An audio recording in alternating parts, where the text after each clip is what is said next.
Alhamdulillah, wassalatu wassalamu ala rasulillah. Falenderimet I përkasin Allahut, paqja dhe bekimet Allahut qofshin mbi të dërguarin e tij, Muhammedin sallallahu alaihi wasallam.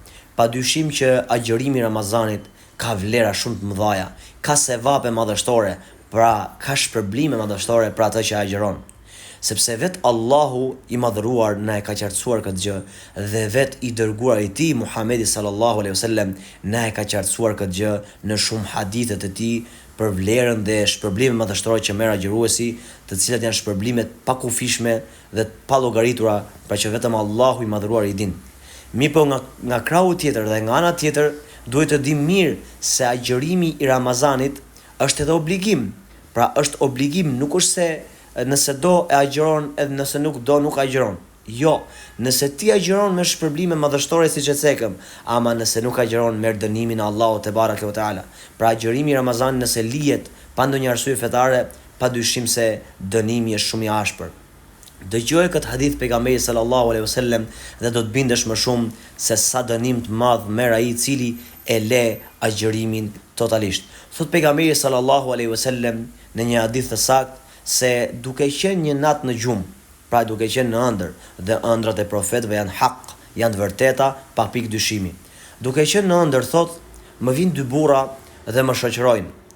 Dhe duke ecur rrugës, thot, dëgjoj ca zëra, ca klithma, ca të bërtitme, dhe I pyes ata, kush janë këta? Than këta dy burra, këta janë njerëzit e xhehenemit, pra janë njerëzit e zjarrit, banorët e zjarrit, ku po dënohen dhe këto klithma, këto të bërtitme dalin nga banorët e zjarrit xhehenemit. Pastaj thot vazhduam rrugën dhe më than ngjit në këtë mal. Ishte një mal I thukët, një mal që ishte si me maj dhe nuk e ngjisja dot. Edhe I them atyre nuk e ngjis dot. Thot ngjite se të ndihmojmë ne. Dhe kur pejgamberi sallallahu alaihi wasallam ngjiti me këto dy burra, atëherë pa njerëz që po dënoheshin me një dënim shumë të dhëmshëm.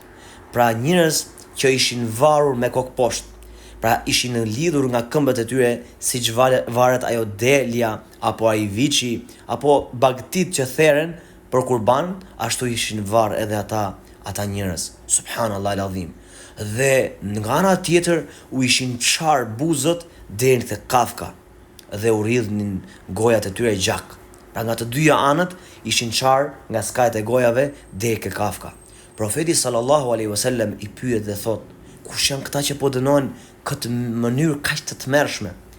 Than këta dy burra, këta janë ata persona që e kanë çel agjërimin para kohe nga ummeti yt, nga populli yt. Subhanallah. Domethënë ky lloj dënimi ishte për ata njerëz që e kanë çel para kohe. Për shembull, dikush e ka çel 2 minuta para se të hynte koha, ose 10 minuta para se të hynte koha. Po e rëndësishme, ai ka agjëru, po thjesht e ka çel para kohe.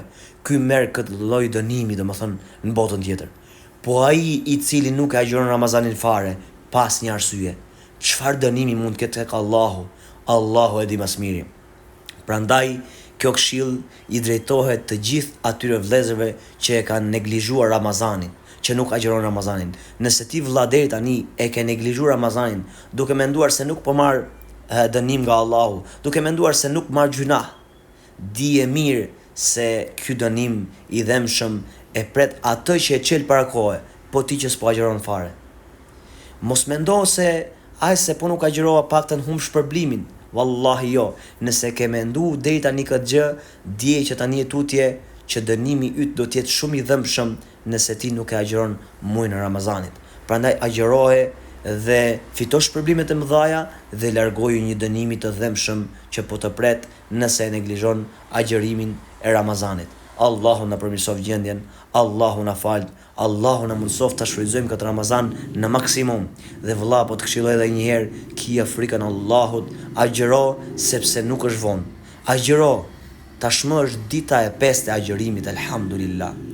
Ti nëse nuk e agjeru deri sot, nga nesër bëj një jetë që sot në darkë, bëj një jetë për Allahun që nesër unë kam për të agjeru, dhe deri në fund të Ramazanit dhe këto 5 ditë që I humba do t'i agjeroj mas Ramazanit, do t'i kompensoj në mënyrë që të mos më kap dënimi Allahu te bareke wa taala. Allahu na udhëzoft, Allahu na drejtoft, Allahu na falt e na mëshiroft. Amin ya rabbal alamin.